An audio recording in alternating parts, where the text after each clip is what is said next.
어, 자, 강의 들어갈게요. 여러분들이 노트 하는 시간이 부족할까 봐서 옆에 더 중요한 내용은 다 글씨를 써놨으니까 공부하고 그 다음에 내용을 알아둬요. 객관식 문제를 풀어보면 또 틀려요. 그러면 이제 오늘부터 공부하는 방법은 어떻게 하냐 그러면요. 책을 보지 말고 문제를 자꾸 보면서 옆에 해설을 보고 문제를 보고 해설을 보고 이렇게 풀어보는 거예요. 그러면 익숙해진다 그런 거죠.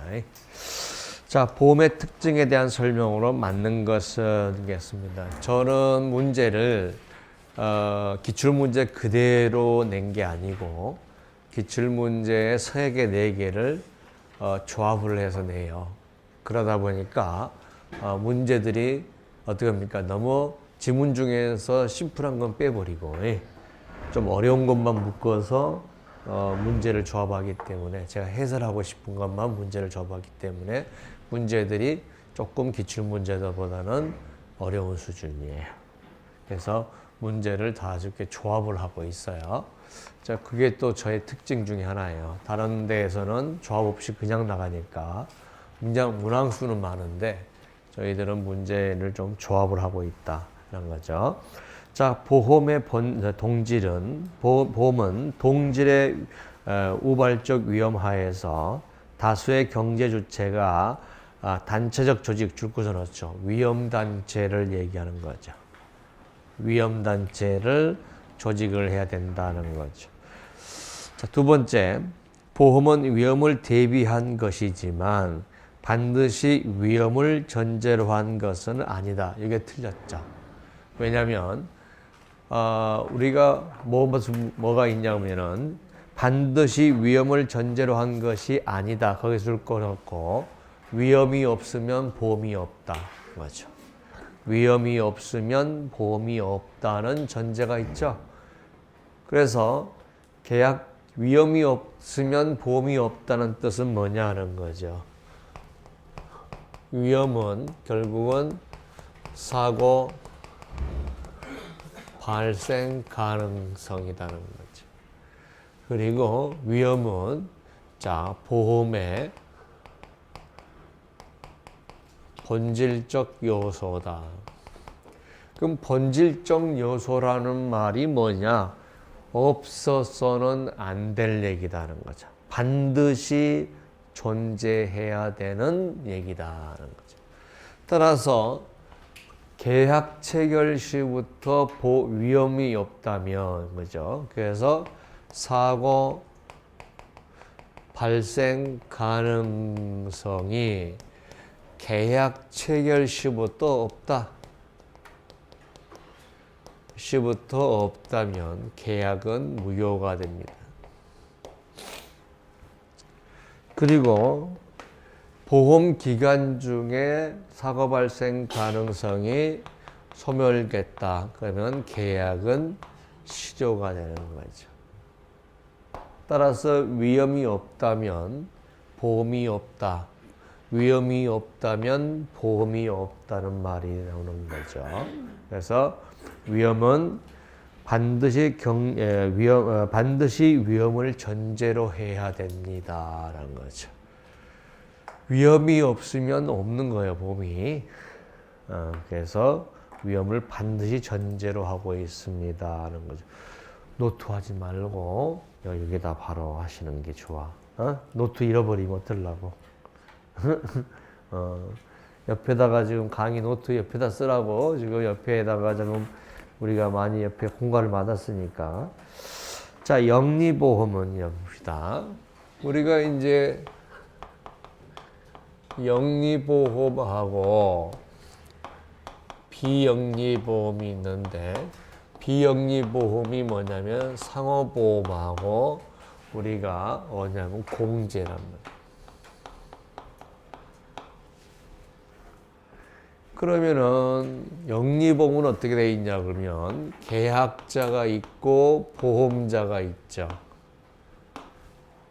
그리고 보험자끼리는 어떻게 단체냐면은 자, 보험자끼리는 보험자를 통해서 계약자들이 직접 만나서 회의를 하거나 우리가 경영에 대해서 토의하거나 이런 건 없어요. 일반 영리보험은. 내가 삼성화재에 보험이 들었다고 해서 삼성화재의 경영에 참가하는 건 아니다는 거죠. 그래서 간접적 관계밖에 없다는 거죠.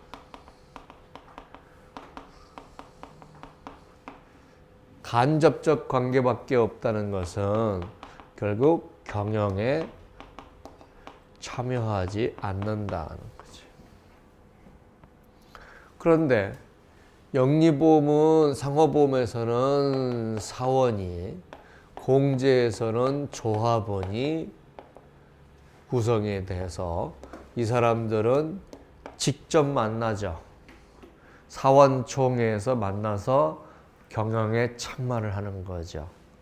그래서 직접적 관계를 가지고 있다라는 얘기는 결국 경영에 참가한다는 뜻이에요. 그래서 직접적 관계를 가지고 있다. 이코로 경영에 참여한다는 뜻이 된다는 거죠.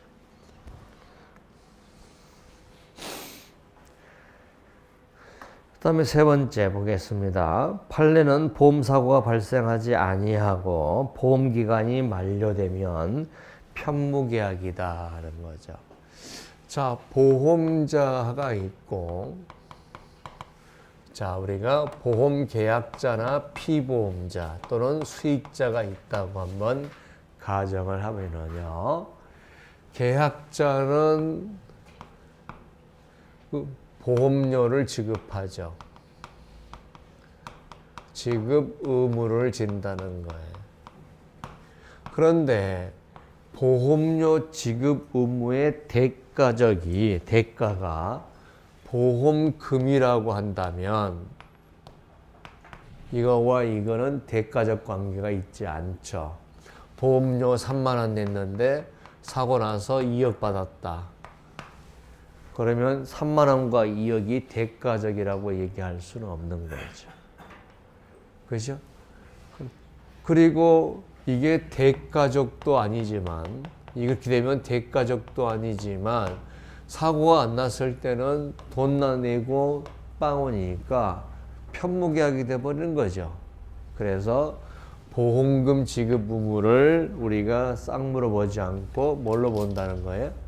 담보로 본다는 거죠. 그래서 담보 의무로 보는 거예요.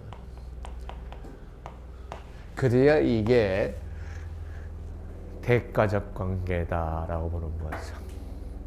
그러면 담보 의무는 뭐냐? 결국 사고 발생률 곱하기 평균 지급 보험금이죠.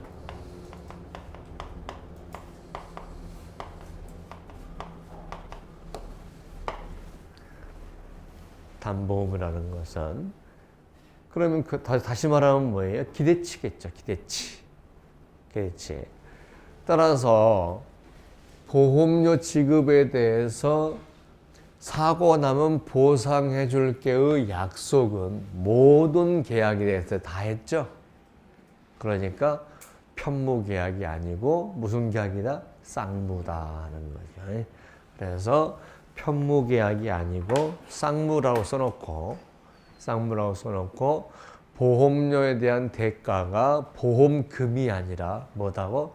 담보다라고 써 이런 거죠. 담보.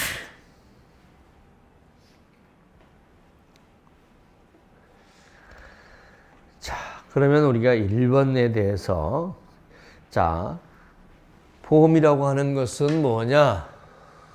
보험이라고 하는 것은 뭐냐 하는 거죠. 자, 우리가 보험에 대해서 여기 한번 볼게요. 그 다음 문제도 있는데 보험은 뭐냐라고 되어 있는 것을 한번 보겠습니다. 보험 사업은 저쪽 볼게요. 사업의 명칭이나 사업의 명칭 주권을 놓고 뭐예요? 공제로 하든 상호보험으로 하든 보험으로 하든 뭐 농협공제로 하든 명칭은 관계없다는 거죠. 명칭에 불구하고 법률적 구성 형식의 구애됨이 없이 그 실체나 경제적 성질에 따라서 실질적으로 고찰을 해야 된다라고 돼 있죠. 그러면 경제적 성질이 뭐냐는 것이 중요하죠. 경제적 성질만 가지고 봐라는 얘기니까 경제적 성질이 뭐냐는 것은요. 개인의 입장에서는 우연한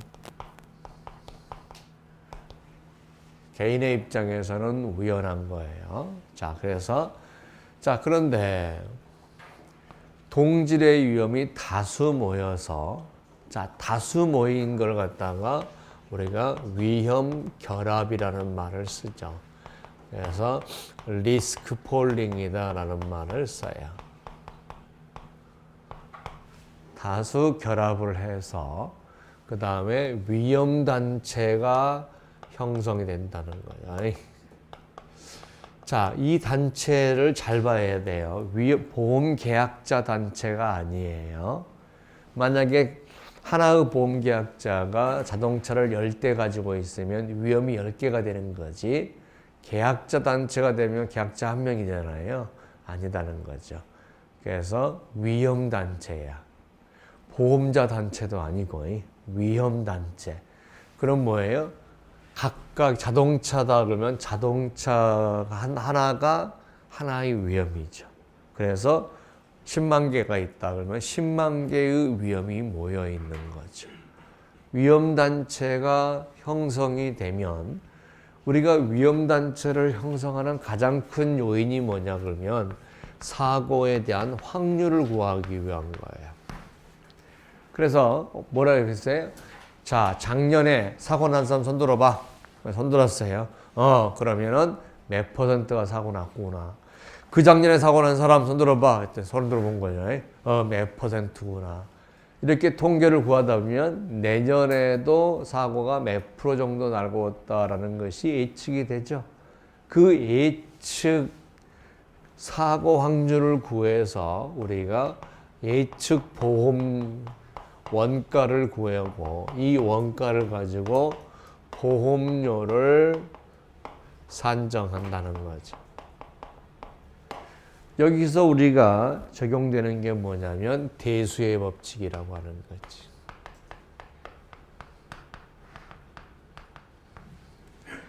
자, 대수의 법칙이라는 게 뭐냐는 거죠. 위험 집단이 많으면 많을수록 편차 가능성이 줄어든다는 거죠. 편차 가능성이 줄어든다. 자, 그래서 대수의 법칙은 모집단의 수가 많으면 가질수록 편차 가능성이 낮아진다는 것은 결국 뭘 의미합니까? 이 확률이 신뢰성이 어떻게 된다는 거예요? 높아진다는 거죠. 그렇다면 다시 말하면 보험료 산정이 안정적이다. 또 여기서 대수의 법칙을 이용한다는 것은 결국 수지 상등의 원칙을 맞출 수 있는 거죠. 왜? 통계가 안정적이기 때문에 그 통계치에 의해서 보험료 산정하는 것이 안정적이니까 수의상등의 원칙을 맞출 수 있다. 그러니까 대수의 법칙과 수의상등의 원칙은 이렇게 연결을 시켜야 될 수 있어요. 손사이론에서도 그렇게 나오는 거죠. 계속 대수의 법칙은 뭐냐? 결국은 수의상등의 원칙을 맞추기 위한 것이다는 거죠. 그리고 우리가 이제 그러면은 기금을 형성했다가 보험 계약자가 보험자에게 보험료를 납부를 하고 기금을 형성했다가 자, 우연한 사고가 생기면 보험금을 지급하는 경제제도 이거를 뭐라고 그러냐? 결국은 경제적 성질이라고 한다는 거죠. 그러니까 공제도 똑같고 우체국보험도 똑같고 다 이런 형태를 가지고 있다는 거죠. 그러니까 명칭이 뭐든지 그 다음에 보험업법에 의해서 구성되는지, 뭐 다른 법률에 의해서 운영되든지 그런 것들은 관계없이 경제적 실질만 가지고 보험 여부를 따지겠다라고 하는 것이죠. 그래서 보험에 대해서 설명하고 있습니다. 자, 대법원 판례에 의하면 보험사업에 대한 정의에 대한 설명으로서 이중 판례 입장과 다른 것은 이랬습니다. 자, 판례를 한번 보겠습니다.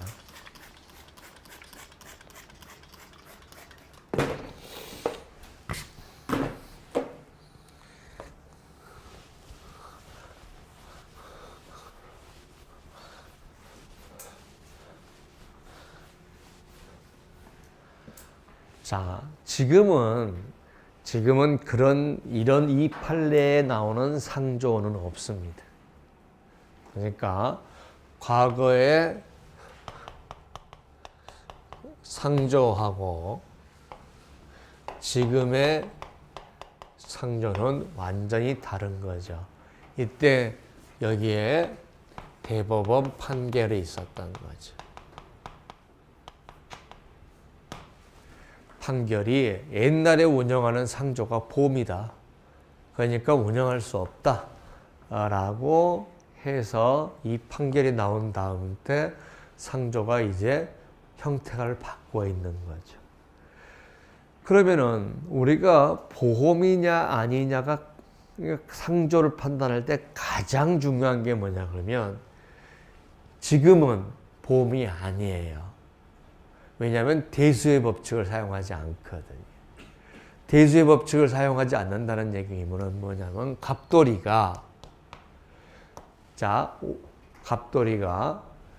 월 3만 원씩 내기로 하고 상조 계약을 500만 원짜리를 계약했다는 거예요. 근데 이게 보험이 되면요. 2번 6만 원 냈는데 사고 났어요. 그러면 더 이상 돈 안 내고 500만 원 받는 보험이에요. 그런데 상조는 2번 내면 6만 원 냈잖아요. 그리고 사고 났잖아요. 그럼 500만 원에서 6만 원을 뺀 나머지 돈을 내야 되는 거죠. 그러니까 뭐가 됩니까? 내가 500만 원을 내고 500만 원어치 받는 거죠. 근데 보험은 뭐예요? 다수 사람 중에서 돈을 내서 그 중에서 한 사람이 사고 나면 몰빵해 주는 제도고 나머지 99명은 보상을 못 받는 거죠. 이게 보험인데 지금 상조는 어떻게 되냐? 3만 원 내고 사고 나면은 499만 얼마지? 497만 원을 497만 원을 내야 된다는 거죠. 내야 돼. 그러니까 뭐가 됩니까? 대수의 법칙이 필요 없죠. 담임수 5명이든 6명이든 7명이든 관계없는 거예요. 내가 규모 경제만 문제가 되는 거지 다른 사람의 희생에서 내가 하는 게 아니라는 거지. 그런데 옛날에는 뭐냐니까 자 어떻게 운영했냐 그러면 일정 부분의 돈을 내고 이때 사고가 발생하면 그게 더 이상 돈 안 내고 보상을 받았어요. 더 이상 돈 안 내고 보상을 받았다는 거죠. 이렇게 구조를 잊어버리면 이거는 보험이에요. 아무튼 남이 낸 돈으로 내가 보상을 받으면 그거는 보험이에요. 그렇죠? 그런데 이때 상조가 대법원 판례가 뭐였냐 그러면 자 돈을 내는데 일정 부분의 돈을 낸 사람은 그대로 해줬는데 예를 들어서 사고 나서 얼마 돈을 안 내고 나서 사고 나잖아요. 그러면 자 예를 들어서 10%밖에 안 냈어요. 그러면 90%를 내는 게 아니라 이 사람은 나중에 10%를 더 내는 거예요. 예를 들어서 무슨 말이죠? 500만 원짜리인데 50만 원밖에 안 낸 상태, 40만 원밖에 안 낸 상태에서 빵 사고 탔었어요. 그러면 그 사람은 50만 원을 나중에 내고 해라는 거예요. 500을 낸 게 아니고 그래서 여기서는 여기입니까? 보험료를 자기들이 후불로 받았기 때문에 보험이 아니다 라고 했던 거죠. 그런데 후불로 받은 것도 결국 내가 500만 원을 다 내고 받은 게 아니라면 보험이다 라고 본 거죠. 그래서 보겠습니다. 자, 보험사업 여부는 사회 명칭이나 법률적 구성 형식에 구애됨이 없이 그의 실질이나 경제적 성질 박스. 자, 자꾸 익숙하게 문장을 자꾸 봐야 돼요. 경제적 성질에 따라서 판단해야 된다. 보험료 상당을 미리 각출해서 기금을 마련해내고 보험사고 후에 각출한 보험것은 보험사고 후에 각출해서 죽고선 없고 우리가 그런 보험을 소급요율이라 그래요. 소급요율. 소급요율. 자, 소급요율은 어디서 운영하냐면요. 어디서 운영하냐면 공제나 상호보험에서 운영을 해. 왜? 조합원들끼리 부족하면 더 내는 거야. 조합원까지 운영하면 돈을 더 내는 거야.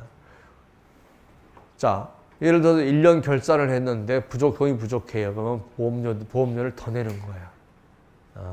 조합원들은 그렇게 할 수 있어요. 보험사고 후에 각출하는 것은 보험사고에 해당되지 않는다. 아니다는 거죠. 보험사고 후에 각출한다 하더라도 결국은 뭐냐? 결국은 내가 다른 사람이 돈 낸 거 가지고 내가 보상을 받으면 그건 보험이다라고 봤다는 거죠. 보험이다. 그럼 보험이 안 되려면 어떻게 해야 돼요? 내가 그만한 대가를 내야 된다는 거죠. 그러니까 내가 5천만 원짜리 상당의 서비스를 받으면 내가 1,000만 원을 내면 보험 아니야. 내가 3만 원 정도 내고 나서 1,000만 원을 받았다 이거죠. 그럼 나머지는 997만 원 다른 보험계약자가 낸 거잖아요. 그런 형태가 되면 보험이다는 거죠.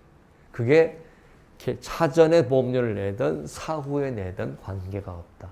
무슨 말인지 알겠죠? 보험사 여부를 판단하는데 가장 중요한 것은 요소로서 보험의 단체성, 우연한 사고, 대수업 업체, 확률을 위한 보험료 산출, 기금의 확보. 아까 우리 경제적 실체에 관계된 거죠. 자, 뭐였어요? 우연한 사고. 자, 보겠습니다. 자, 단체성, 위험단체죠. 개인의 입장에서는 우연하자 단체, 위험단체를 해보다 보면 확률을 구할 수가 있고 대수의 법칙이 이용되고 그 다음에 보험료를 걷어서 기금을 만들고 우연한 사고가 생기면 보험금을 지급하는 거 이거죠. 그러니까 앞에 요거를 말로만 나열해놓고 이건 것들을 요소로 한다는 거죠. 근데 이렇게 말로 하면 아는데 이렇게 해놓으면 뭔 말인지 모른단 말이에요. 그러니까 이런 것들을 요소로 한다. 그래서 객관식 문제는 자꾸 풀어봐야 감각이 생기는 거예요. 예를 들어서 자 보험계약법 한번 쭉 강의 들었어요. 근데 보험계약법을 10번 강의 들었어요. 시험장 가면 떨어져요. 보험계약법 한번 다 들었어요. 그리고 문제를 예를 들어 3번, 4번 풀어봐요. 그럼 합격해요. 왜? 10번 틀어도 놓치는 건 놓치는 거거든요. 그리고 객관식 문제가 어떻게 나오는가를 모르면요. 함정에 다 빠진다. 그러니까 보험계약법을 어느 정도 알면은 이거 보면서 모르는 거 있으면 책을 한번 보고 이렇게 하면서 자꾸 이걸로 공부를 해서 자꾸 다독을 해야 여러분들이 이해할 수가 있다는 거죠. 자, 그래서 객관식 문제를 풀 때 자꾸 풀어보면서 내가 그거에 대한 익숙해지는 거예요. 자, 상조회가 소액의 기금을 거두어서 일정 기간 중에 사망한 자에게 추가적 부담 없이 약정한 금액을 지급한다. 자, 상조회가 보험료 상당액을 받고 나서 사고 났는데 추가적 부담 없이 지급한다는 것은 남의 부담을 해준다는 거죠. 그죠? 그러면 뭐였어요? 아까 보험이라고 그랬어요. 자, 그래서 2번이 틀렸습니다. 자, 3번 보험계약 관계자를 보겠습니다. 자, 그러면 우리가 상조회와 상조보험의 차이를 아까 설명했는데 아까 뭐 했어요? 자, 상조비가 500만 원일 때 개개인이 다 500만 원 내고 받아가면 상조회야. 그런데 500만 원인데 내가 보험료 일부만 내고 사고 나면 500만 원 받고 사고 안 난 사람은 못 받고. 그죠? 이게 보험이다. 이게 뭐 보험이냐? 이것만 여러분들이 보시면 돼요. 자, 3번 보겠습니다. 보험 계약자에 관한 설명 중 틀린 것을 모두 골라라. 그죠? 자, 15세 미만의 사망을 보험사고라 한 계약은 법정 대리인의 동의를 얻으면 유효하다라고 했죠. 요거 줄 구서 놓고 중요 표시를 하시기 바랍니다.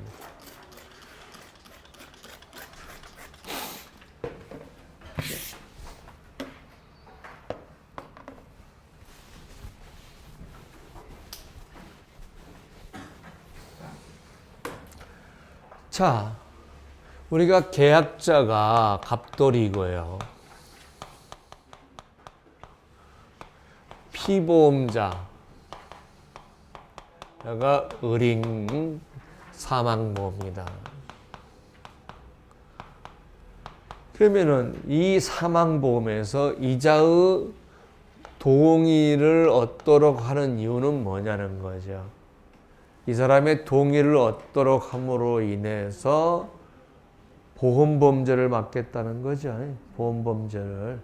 그러니까 적어도 이 사람이 보험 가입 여부는 알고 있어라 이거죠.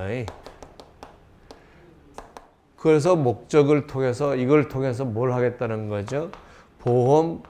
범죄화되는 것을 막겠다 하는 것이 이 동의를 요하는 것의 의도예요. 그런데 얘가 17세다. 예를 들어서 16세다. 그러면 15세 이상이니까 피보험자로 할 수는 있다는 얘기죠.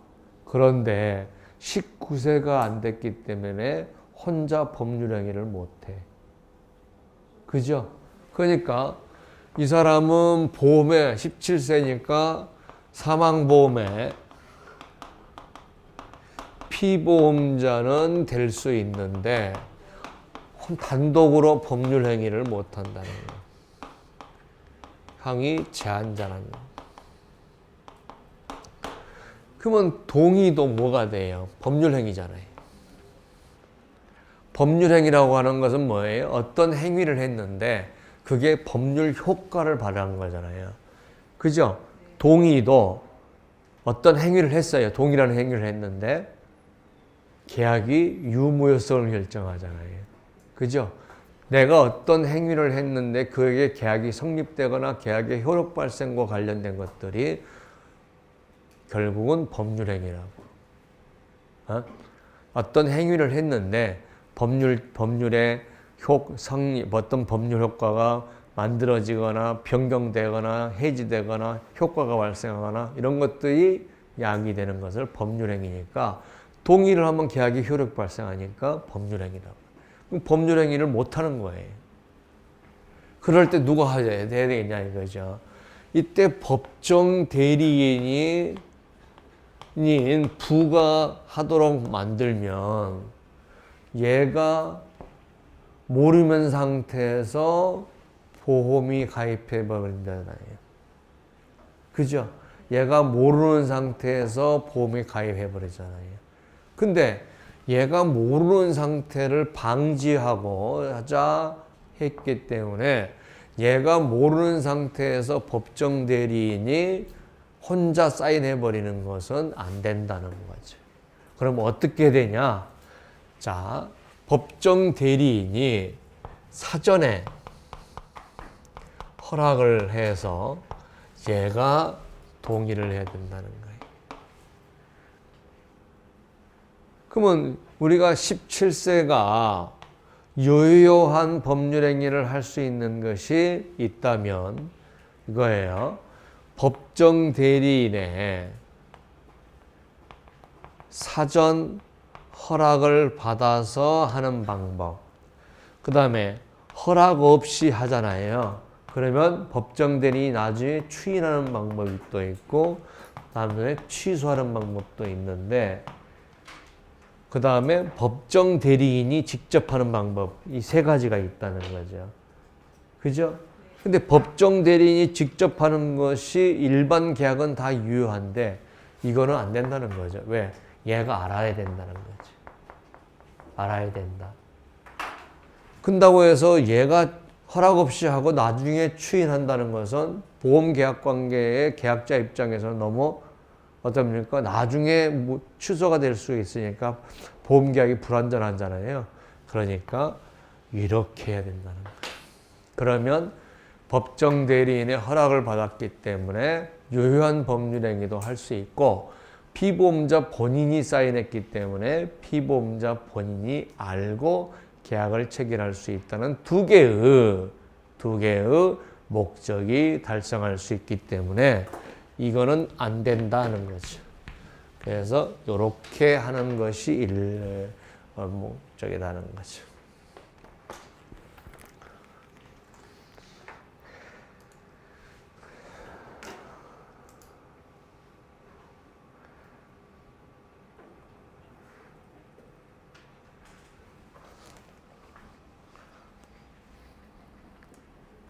그 다음에 피보험자와 보험 수익자가 동일한 보험계약.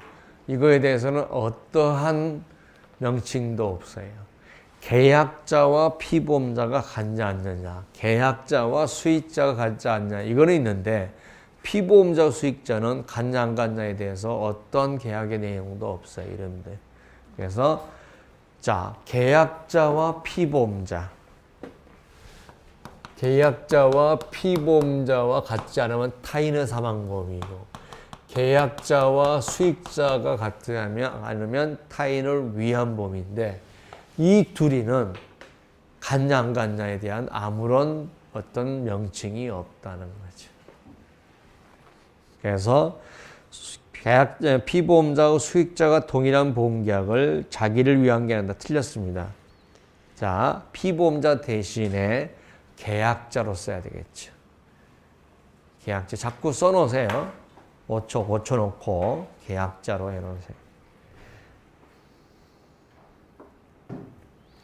자, 인보험에서는 피보험자가 자연인이어야 된다. 왜? 사람의 신체 생명이니까. 사람이 죽거나 다쳐야 되는 건데 법인이 죽거나 다닐 수는 없으니까. 그래서 틀린 것을 모두 골라라. 나가 틀렸다는 거죠.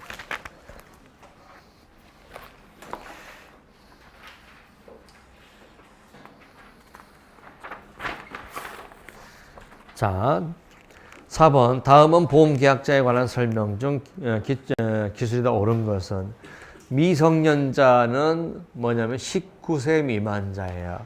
미성년자는 사망보험 피보험자 될 수 없다.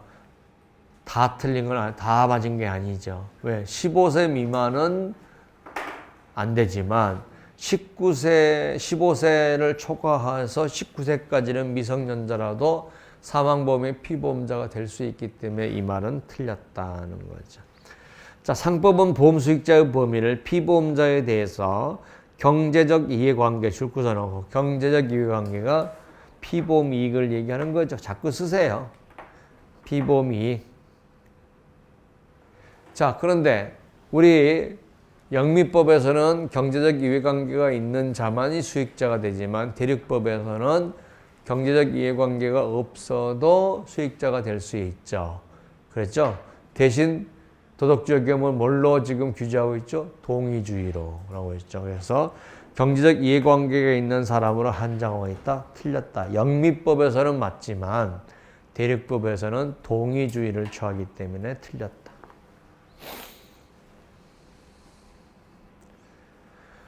자, 집에 가서 문제를 푸는 거를 또 보고 두 번, 세 번 이렇게 풀어봐야 돼요. 그리고 문장이 자꾸 익숙해져야 돼요. 문장이.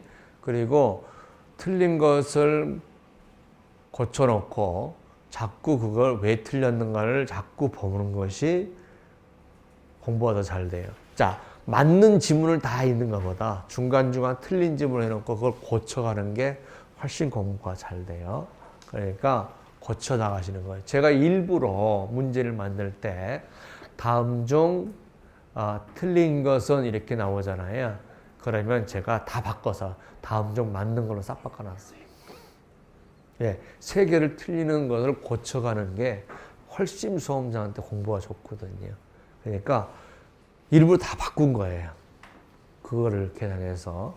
그러니까 선생님이 나름대로 여러분들이 가르치는 데 있어서 선생님 나름대로 노력을 계속 하고 있는 거예요.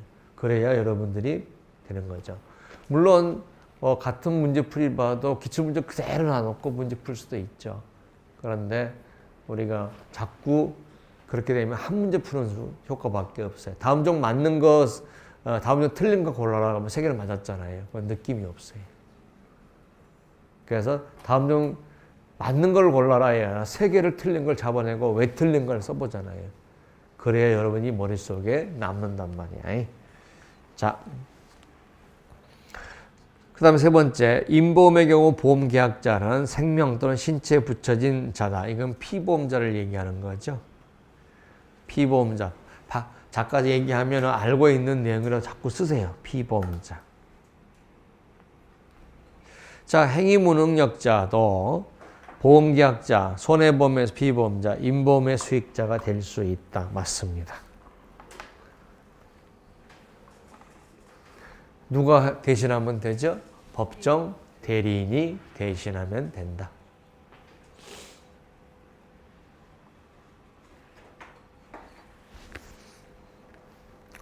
자, 5번. 다음 중 피보험자의 자격에 대한 설명이 옳은 것은 겠습니다.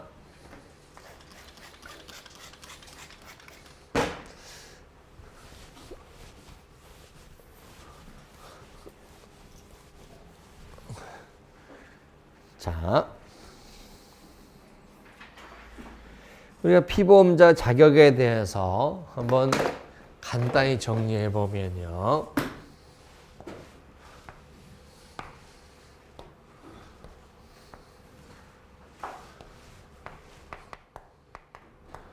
손해보험에서는 뭐만 있으면 되냐?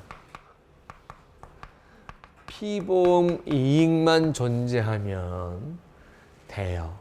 따라서 피보험 이익만 존재한다면 자연인이든 법인이든 법인격이 없는 단체든 관계가 없어요.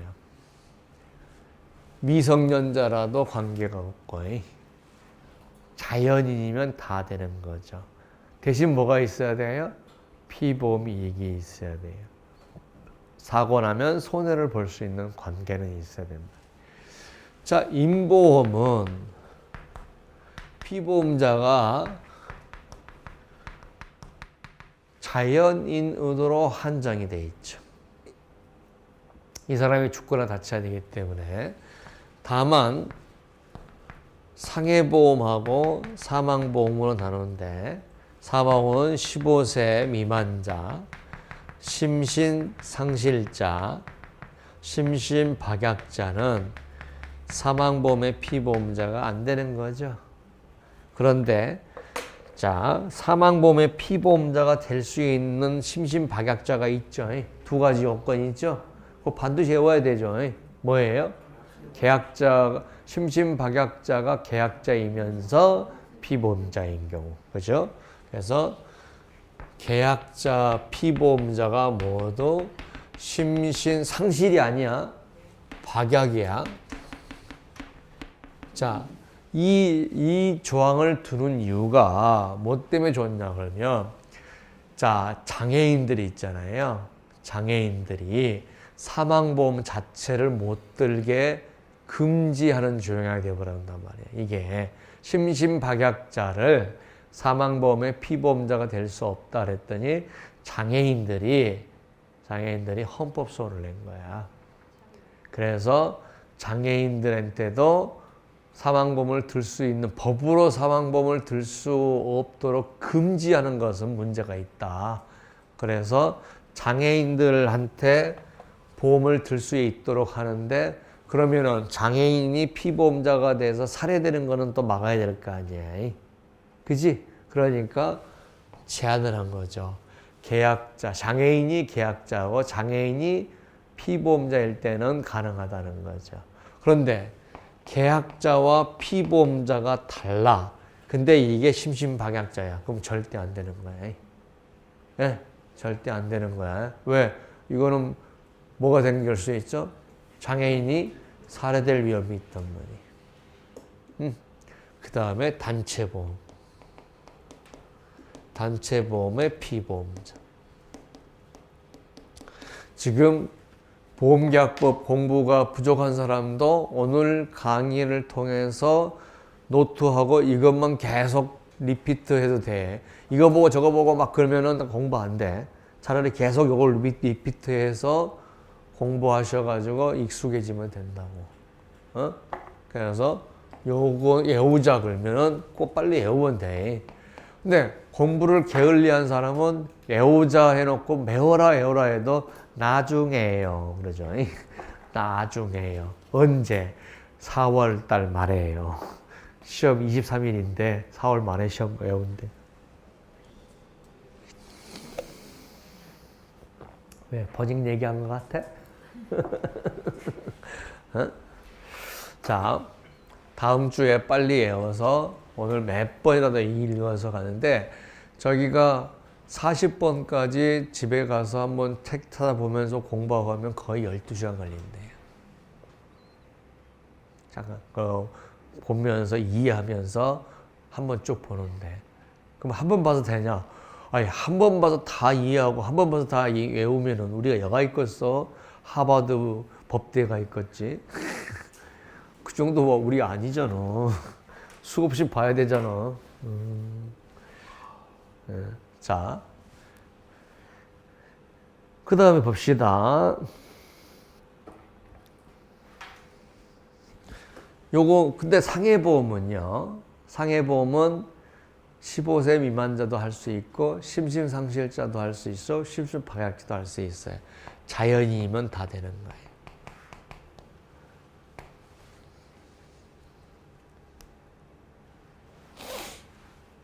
자, 이것만 가지고 우리가 한번 보겠습니다.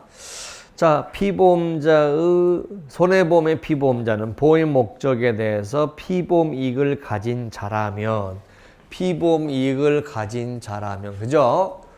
자연인이든, 그게 법인이든, 아니면 법인격이 없는 사단이든, 자연인이라면 1살짜리든, 괜찮아요.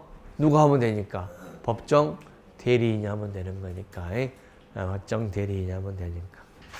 자, 사망보험에서는 자기의 사망인 경우에도 자기의 사망이든 타인의 사망이든 관계없이 자격 제한이죠. 15세 미만자, 심신상실자는 효력이 없다. 맞죠? 효력 발생 요건 무효요. 네, 무효. 효력이 없다. 맞습니다. 사망보험 계획 체결 당시 피보험자가 15세 미만이었다면, 비록 자, 사고 발생 시에 15세 이상이었다 하더라도 한 번 무효는 영원한 무효니까 끝이죠. 그래서 무효는 언제를 기준으로 한다? 계약 체결 시를 기준으로 한다는 거죠. 계약 체결 시를 기준으로 한다. 자, 네 번째, 상법상의 균형 규정에 따라서 사망보험에서 피보험자 자격 제한은 상해보험에도 적용돼. 이게 틀렸네요. 자, 상해보험에서는 자연인이면 되기 때문에 이걸 준용하지는 않죠. 자, 준용하지 않는다. 4번이 틀렸습니다. 자, 6번 보겠습니다. 2013년 3월 1일에 시행되는 보험계약법에서 자, 대리점에 대해서 주셨습니다. 거기 중개라는 말을 빼버리고 그냥 대리점이라만 쓰죠. 중개란 말을 빼고 그냥 대리점이라고만 쓰십시오.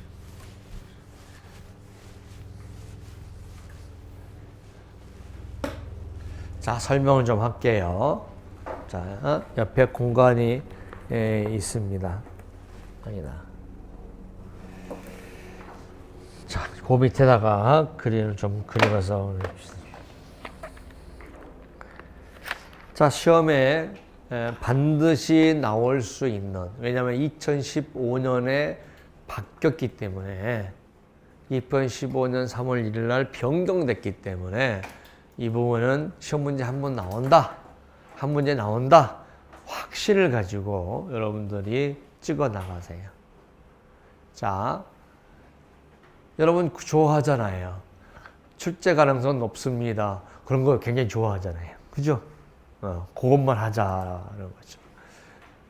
자, 보겠습니다. 우리가 상법에서 상법을 보면 상법 총칙이 있고 상행위가 있고요. 그 다음에 회사법이 있고 그 다음에 보험계약법이 있고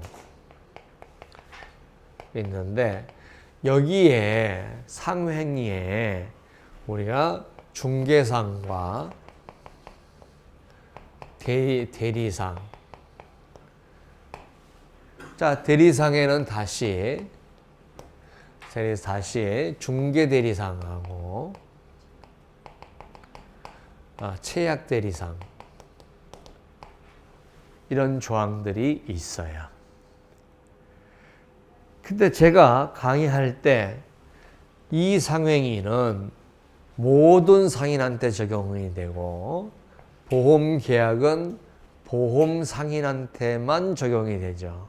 적용 범위가 여기는 올상인이고 여기는 보험상이니까 이게 특별법이다. 같은 상법 안에 있어도 이거는 모든 상인이고 여기는 보험상이니까 조비가 좁잖아요. 그래서 이게 특별법이라고. 그런데 그동안에는 여기에 보험대리점이라는 규정이 없었기 때문에 이것이 준용됐죠. 근데 이게 이제 보험대리점의 권한이 신설됨으로 인해서 뭐가 이제 적용될 여지가 없다는 거죠. 이게 적용될 여지가 없다는 거죠. 자, 이게 하나의 지문으로 나올 수가 있어요.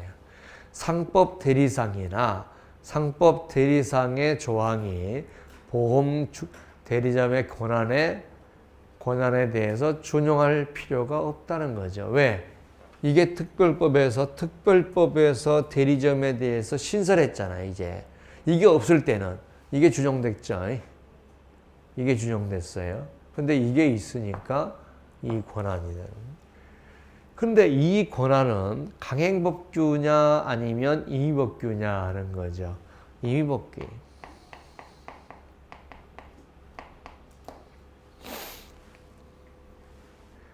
자, 왜냐면 자, 보험자가 있고 보험 대리점이 있고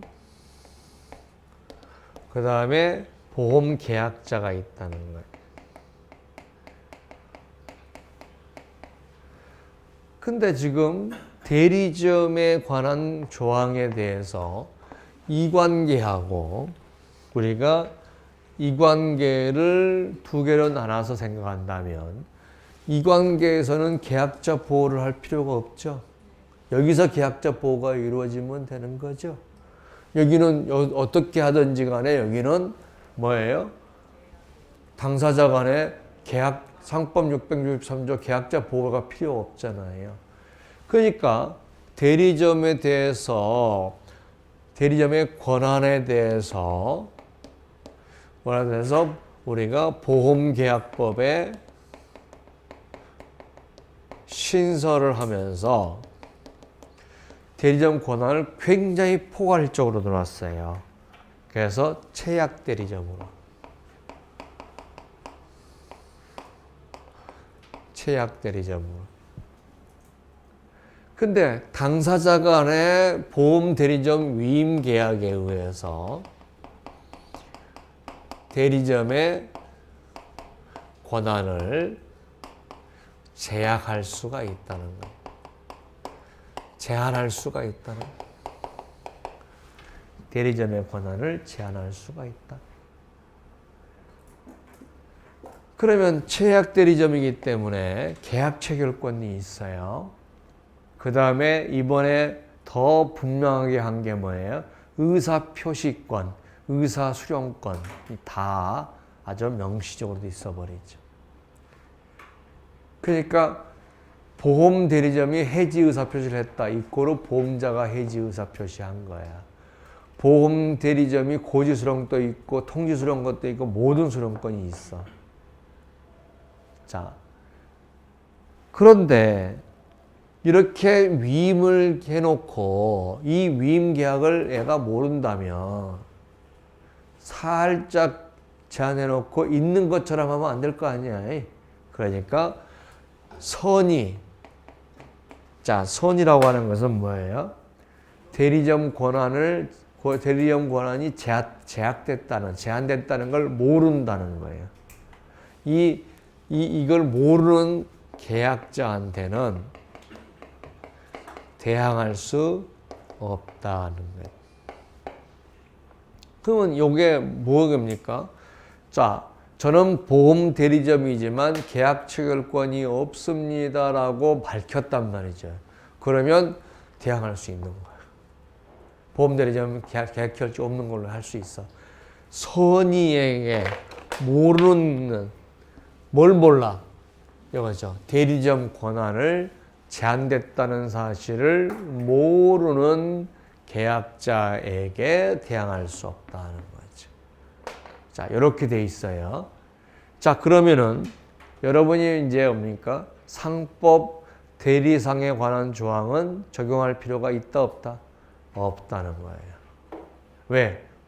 특별법인 보험계약법에서 2015년 3월 1일 신설됐기 때문에 이제는 상법 조항이 필요가 없다. 그러면 상법상의 보험 대리점은 중개 대리점이나 최약 대리점이다. 최약 대리점이다. 계약 체결권, 고지 수령권, 보험료 수령권, 의사표시 할 권리 다 있다 이거죠. 그러니까 보험 계약에 관해서 보험자가 할 수 있는 모든 거를 다 할 수 있도록 해버렸어요. 그 대신 제한할 수 있다. 제한하는데 계약자한테는 선의 계약자한테는 대항할 수 없다. 자, 요 그림 다 그려놓고 요것만 머릿속에 기억하시면 돼요. 자, 넘어갑니다.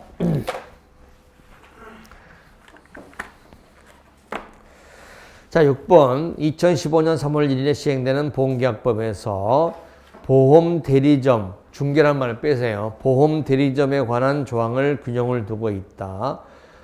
보험 대리점의 법적 지위에 관한 설명으로 맞지 않은 것은 이렇게 되어 있습니다. 자, 왜 수정이냐 그러면요. 상법이 개정됐기 때문에 수정할 수밖에 없겠죠.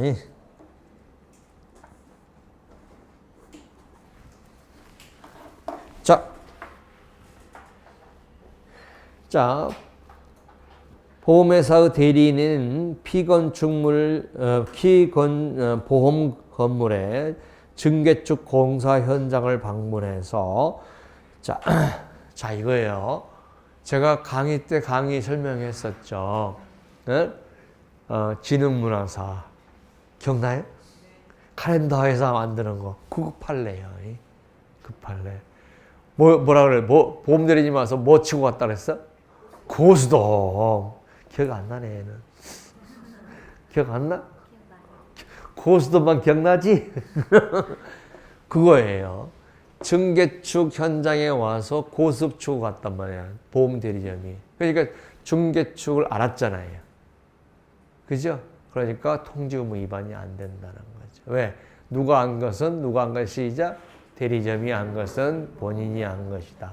그러면 대리점한테 뭐가 있어야 돼요? 통지 수령권이 있어야 되죠.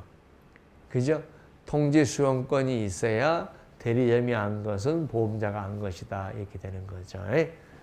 설계사가 한 거는 아니에요. 설계사가 한 것은 보험자가 하는 게 아니에요. 고스톱 사건을 얘기하는 거 보니까 강의 듣긴 들었구만.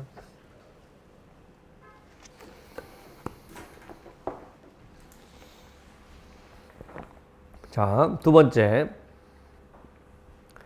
자, 해지할 수 없다. 맞습니다. 두 번째, 보험회사의 대리인이 보험계약자 사이에 계약을 체결하고 계약자로부터 보험료를 받았다. 보험자의 대리인 주권이 있고 보험료 수령권이 있죠. 보험료 수령권이 있어요. 판례에서 가장 유명한 판례가 뭐예요? 대납 약속했는데 대납 안 해준 거 있죠? 그거를 자 볼게요. 보험 대리점이 있다고 그 다음에 계약자에게 대납 약속을 했다는 거. 근데 대납해 줬으면 상관이 없죠. 근데 약속을 했는데 대납을 안 했어요. 근데 이게 초회보험료예요. 일회보험료는 내가 내줄게 했는데 안 내줘버린 거죠. 그래서 사고 난 거죠. 자, 그럴 때 대납 약속을 할 때 자, 대리점이 보험료 수령권이 있죠. 수령권이 있어야 뭘 할 수 있다? 대납 약속의 효과가 발생하죠. 수령권이 있어야 돼. 그러니까 설계사는 안 되는 거죠. 수령권이 없으니까. 설계사가 안 되니까 수령권이 있어야 되고. 두 번째, 따라서 대납 약속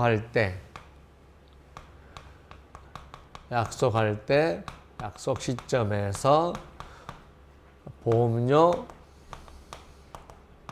납입의 효과가 발생한다는 거예요. 이게 뭐예요? 담보책임 개시죠. 뭐가? 이게 최초보험료라면. 그죠? 최초보험료라면 담보책임 개시의 효과가 발생한다는 거죠.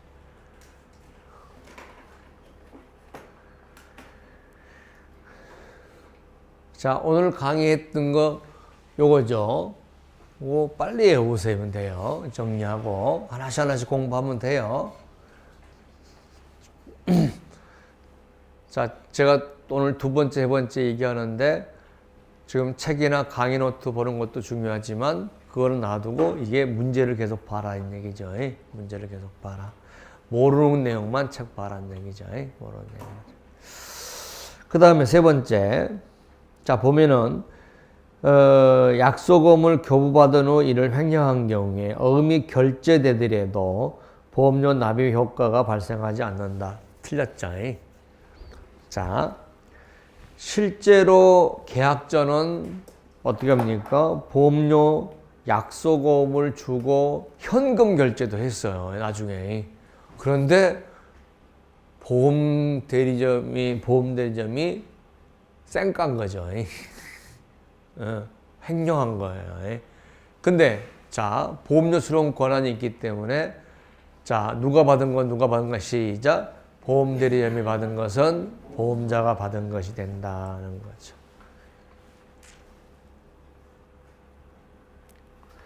자, 보험계약법에 의하면 보험대리점이 보험계약자에 대해서 해지 의사표시를 할 경우에 보험자가 적법하게 해지한 것으로 본다. 아까 해지할 권리도 있다 그랬죠.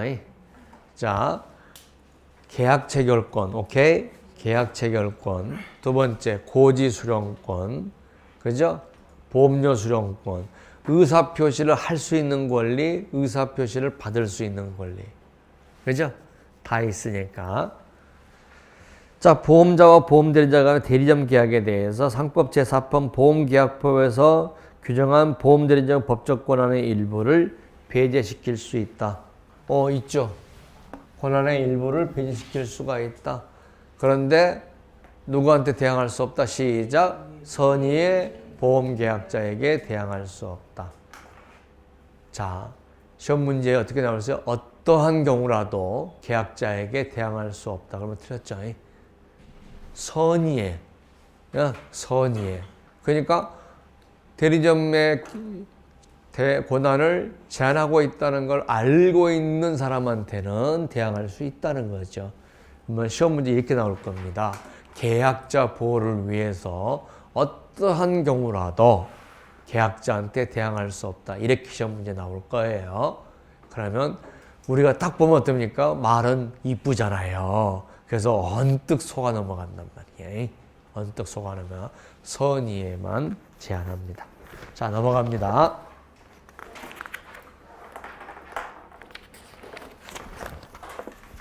7번. 상법에서 규정하고 있는 보험 대리점의 권한을 모두 고른다면, 자, 보겠습니다. 보험료 수령한 권한, 오케이죠? 보험증권을 교부할 권한, 오케이죠? 의사표시를 수령할 권한, 오케이죠? 의사표시를 할 수 있는 권한, 오케이. 다 있네요.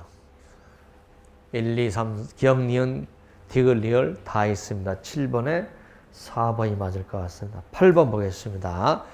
보험자의 이행보조자, 이행보조자 줄 것을 놓고 계약 체결을 도와주는 사람들이에요. 계약 체결을 도와주는 사람. 그럼 이행보조자가 누가 있겠냐 한번 볼까요? 보험대리점. 그죠? 보험대리점, 설계사, 보험중개사. 그죠? 이런 사람들이 이행보조자예요. 자, 이행이라는 것은 뭐예요? 계약 체결을 의미해요. 계약 체결을 의미해, 이행은. 자, 계약 체결하고, 관리하고 다 이런 것들 하는 거죠. 자, 이행보조자의 법적 지위에 관한 설명으로 틀린 것은, 이거는 설계사나 보험 대리점의 법적 지위를 묻는 거예요.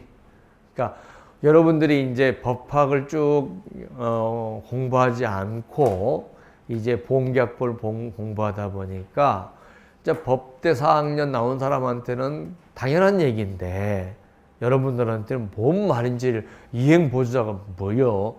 보험 설계사, 보험 대리점은 내가 알아. 근데 이행보조자 뭐요? 할 수도 있단 말이에요. 그러니까 자꾸 문제를 풀면서 이렇게 해설을 들어야 이행보조자 이꼬르 설계사, 보험자의 이행보조자 그러면 설계사 대리점이고, 다음 보험계약의 이행보조자 그러면 설계사 대리점 중개자, 그 다음에 계약자의 이행보조자 그러면 중개사. 그렇게 이런 거죠. 자, 보험자의 이행보조자 그랬으니까 보험자의로 했으니까 여기는 중개사 안 들어가는 거죠. 그죠? 계약 체결의 중개사, 이행보조자 그러면 중개사가 들어가는데 여기는 보험자의 이행보조자죠. 그러니까 중개사는 안 들어가고, 자, 중개사는 누구의 이행보조자다? 계약자의 이행보조자다. 보험계약상 보험대리점은 제약대리점이다. 오케이? 자꾸 알면 끄덕끄덕해. 끄덕끄덕하고 재밌게 하고 그래. 두 번째. 보험대리자나 보험설계사는 보험자의 이행보조자라면 보험중개사는 보험자와 대리점 중간에서 독립해서 계약을 체결한 자로서 누구의 대리인이다? 계약자의 대리인이다. 맞습니다. 계약자의 대리인이다. 자, 그러면은 우리가 이행보조자 중에서 보험자 측하고 계약자 측이 있는데 여기는 보험중개사, 여기는 대리점, 설계사 이런 건데 여기는 독립상인이에요. 독립상인이라는 것은 자기가 각자 사업자 등록증을 가지고 있다는 뜻이야. 근데 설계사는 독립상인이 아니에요. 설계사는 사업자 등록증이 없어. 그러니까 중개사도 대표로 써. 여기도 대표로 써. 자기는 여기는 대표로 쓰면 안 돼. 대표로 쓰면 안 돼.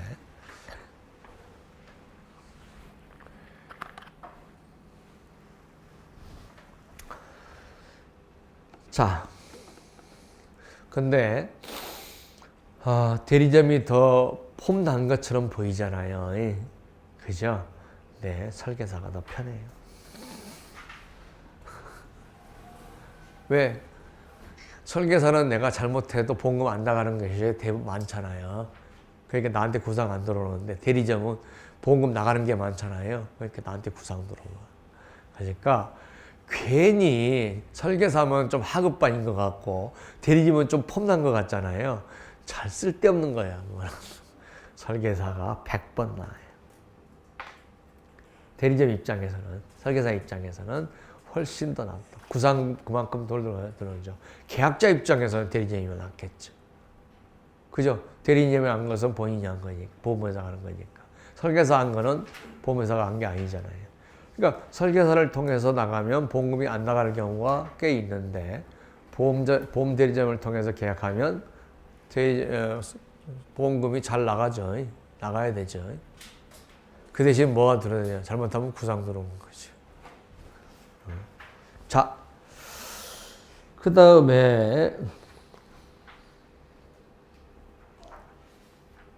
보험대리점이나 설계사는 했고, 보험설계사는 특정한 보험사업자에 전속돼서 계약체계를 중개한다는 점에서 상법상 일반 중개인과 다르다. 상법상 일반 중개인, 중개인은 꼭 독립상인이에요.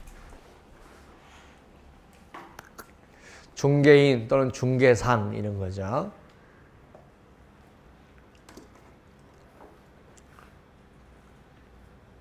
그러면 보험 설계사는요, 보험업법상 특유의 조직이에요. 상법에는 없는 조직이에요. 써놓으세요. 설계사는 상법에는 없는, 어느 법에도 없어요. 설계사라는 조직이 보험업법에 있는 독특한 제도예요.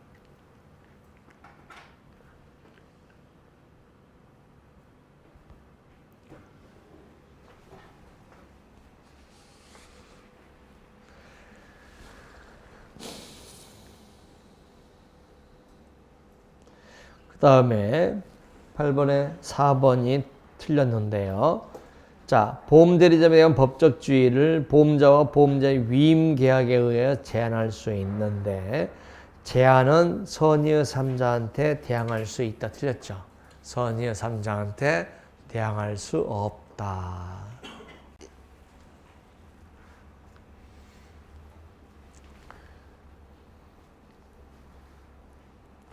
그 다음에 보험대리점이 보험설계사에 대한 법적 지위에 관한 설명으로 맞는 것은 겠습니다. 자, 보험대리점의 권한에 대해서 보험자와 보험대리점 간의 위임계약과 법적 규정이 다른 경우에, 자, 위임계약하고 법적 규정이 다른 게 무슨 말인지 알겠어요? 법적 규정은 채약대리점인데 당사자 간의 계약에 의해서 중개대리점으로 했다 이거죠. 그런 거죠. 그러면은 자, 제3자가 선이든 제3자가 보험대리점의 권한을 제한한 걸 알았든 몰랐든 악의이든 관계없이 법적 권한이 우선된다? 틀렸죠. 선의일 때는 법적 권한이 우선되죠. 모를 때는 자, 지금 문제 패턴이 달랐잖아요. 대항할 수 있다라만 나왔는데 뭐가 우선하냐는 말로 또 바뀌었잖아요. 그죠? 선의일 때는 법적 권한이 우선하고 알고 있을 때는 당사자나 계약이 우선하고. 그러니까 우리가 시험 문제에 우선이라는 말 나오면 한 번도 안 해보면 또 이것도 무슨 말인가 라고 생각할 수 있어요. 그러니까 우선이란 말은 먼저 적용된다는 뜻이.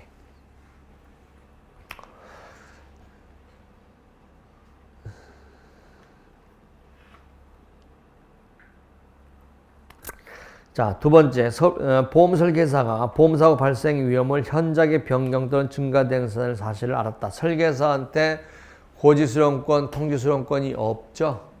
알았다 하더라도 보험자를 그 사실을 안 것으로 볼 수 없다. 맞습니다. 그죠? 자, 설계사가 뭐가 없다?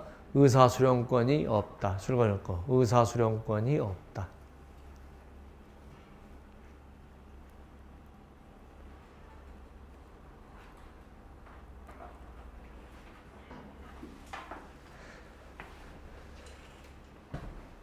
자, 개정보험업법에서는 보험설계사에게 보험료 수령 권한을 인정하고 있다라고 했는데, 자, 요거는 좀 설명해 볼게요.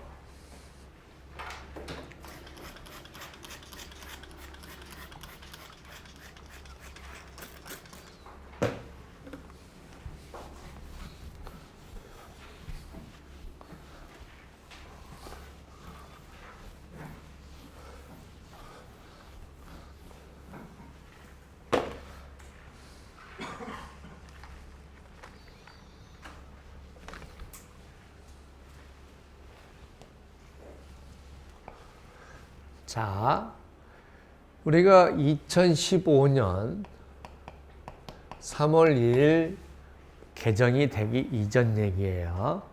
이전에는 보험료 수령 권한이 없다.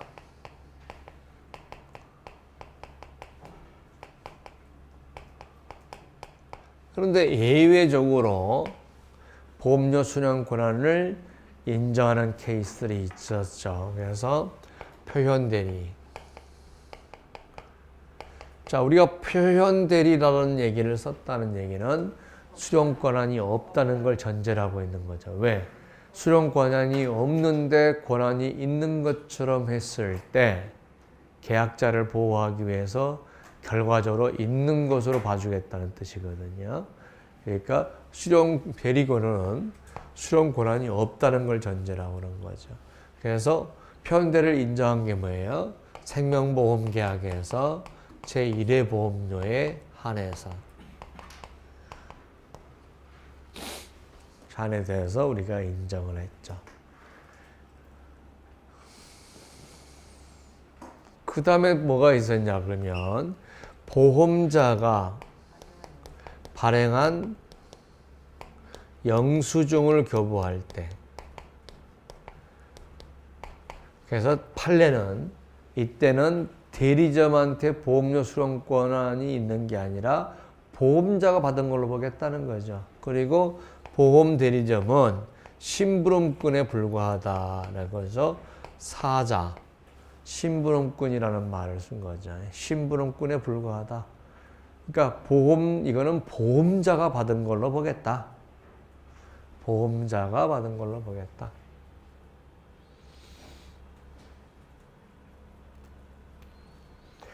자, 요 두 개가 이렇게 인정이 되는 거죠. 그런데 2015년 백바이 백기면서 뭐라고 했냐면, 자, 이 경우에만,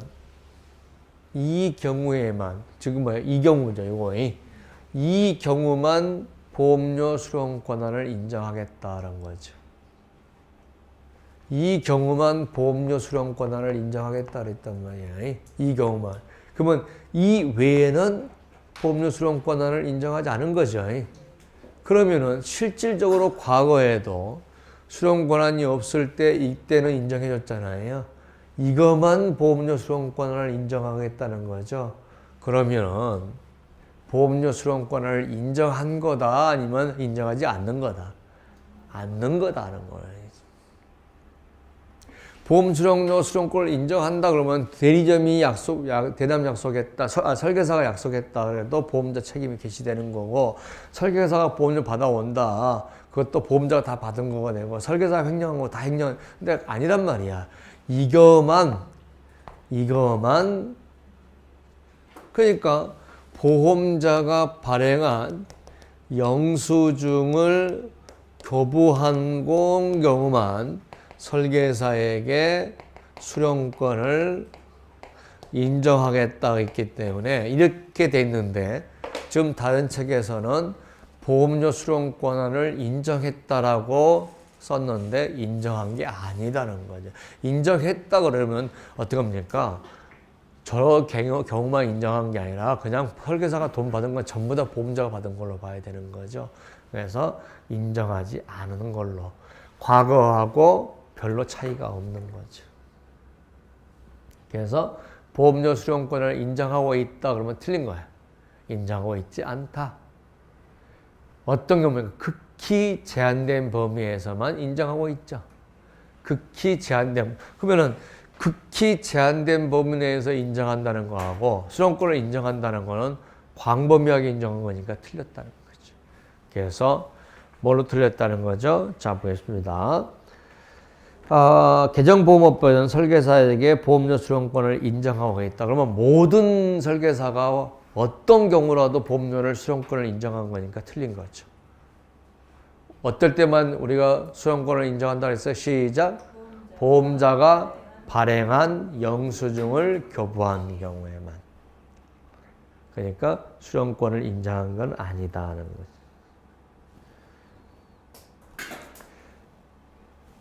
그 다음에 세 번째, 보험 설계사는 상법상 사용에 해당된다. 자, 상법상의 설계라는 건 상법에는 어떠한 규정이 없죠. 어디상의 조직이라고 했죠?